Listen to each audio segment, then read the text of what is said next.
Hello and welcome to my channel. तो आज की इस वीडियो में हम हीमोग्लोबिन के टी टू आर ट्रांजिशन और कोऑपरेटिविटी के बारे में पढ़ेंगे। हीमोग्लोबिन दो स्टेट्स में एग्जिस्ट कर सकता है, टी यानी कि टेंस स्टेट और आर मतलब है रिलैक्स स्टेट। तो पहला हम समझते हैं कि टी टू आर ट्रांजिशन कैसे होता है। उससे पहले मुझे आपको बताना है कि टी स्टेट या फिर टेंस स्टेट जो होता है वो होता है डीऑक्सी हीमोग्लोबिन स्टेट, यानी कि वो स्टेट जिसमें हीमोग्लोबिन ऑक्सीजन से बाइंड नहीं होता है। ये एक लो एफिनिटी स्टेट होता है ऑक्सीजन के लिए, और ये ज्यादा रिजिड होता है क्योंकि ये सॉल्ट ब्रिजेस से बंधा हुआ होता है।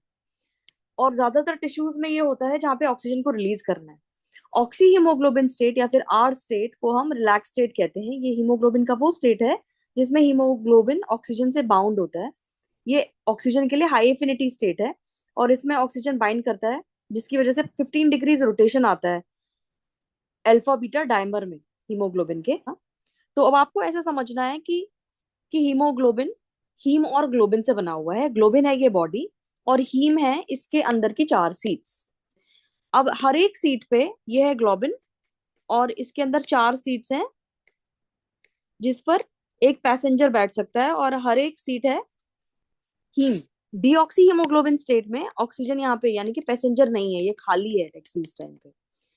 डोर्स टाइटली बंद है और ऑक्सीजन को बैठने में मुश्किल हो रही है। ऑक्सीजन की एफिनिटी लो है क्योंकि सॉल्ट ब्रिजेस और हाइड्रोजन बॉन्ड से ये जो डोर्स हैं ये टाइटली लॉक्ड है, और ये स्ट्रक्चर इस टाइम पे रिजिड है। टैक्सी के अंदर इस तरह का एक टाइट इंटरफेस बना हुआ है, और जो आयरन है जो कि दो चारों हीम ग्रुप्स के बीच में है, ये इस तरह से हीम ग्रुप्स हैं और उनके बीच में आयरन है, वो प्लेन से थोड़ा सा बाहर है,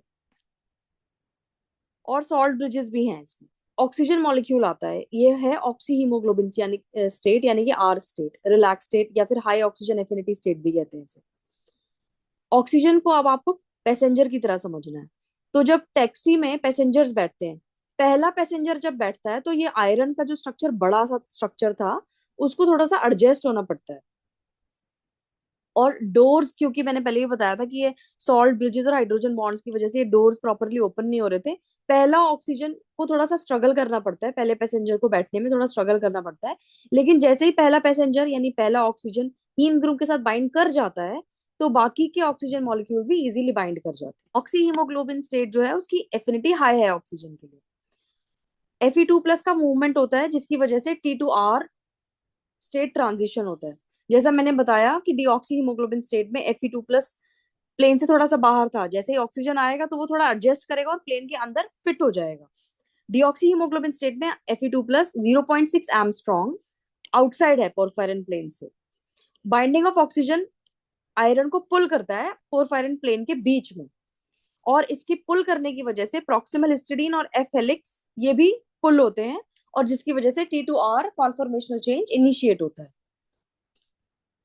इसके अलावा अल्फा 1 बीटा 2 इंटरफेस में भी चेंजेस आते हैं। वो जो सॉल्ट ब्रिजेस हमने पढ़े थे डीऑक्सी हीमोग्लोबिन में, वो टूट जाते हैं। T state is stabilised by salt bridges. Deoxy state stabilise होता है इंटर और intra subunit salt bridges और हाइड्रोजन बॉन्डिंग से। ऑक्सीजन बाइंडिंग इन सॉल्ट ब्रिजेस को ब्रेक कर देती है, जिसकी वजह से ट्रांजिशन हो जाता है और एनर्जी रिलीज होती है Fe और O2 के बाइंडिंग की वजह से, जिसकी वजह से कॉन्फॉर्मेशनल चेंज आता है। अब हम समझते हैं कोऑपरेटिविटी। जैसा कि मैंने आपको बताया, कोऑपरेटिविटी में क्या हो रहा है, एक ऑक्सीजन मॉलिक्यूल के बाइंड करने की वजह से, जब हीमोग्लोबिन के स्ट्रक्चर पे एक ऑक्सीजन मॉलिक्यूल बाइंड करता है, उसकी बाइंडिंग की वजह से बाकी के स्ट्रक्चर भी ओपन हो जाते हैं और उस पर भी ऑक्सीजन इजीली बाइंड कर पाते हैं। तो एक्चुअली में स्ट्रक्चरल चेंजेस क्या आते हैं, आयरन हीम प्लेन के अंदर आ जाता है, एफ हेलिक्स मूव करता है, अल्फा 1 बीटा 2 का इंटरफेस चेंज होता है, और ये लो एफिनिटी टी स्टेट से हाई एफिनिटी आर स्टेट में कन्वर्ट हो जाता है हीमोग्लोबिन, और बाकी के बचे हुए सब यूनिट्स भी ऑक्सीजन के साथ इजीली बाइंड कर पाते हैं। That's all for the video. Thanks for watching.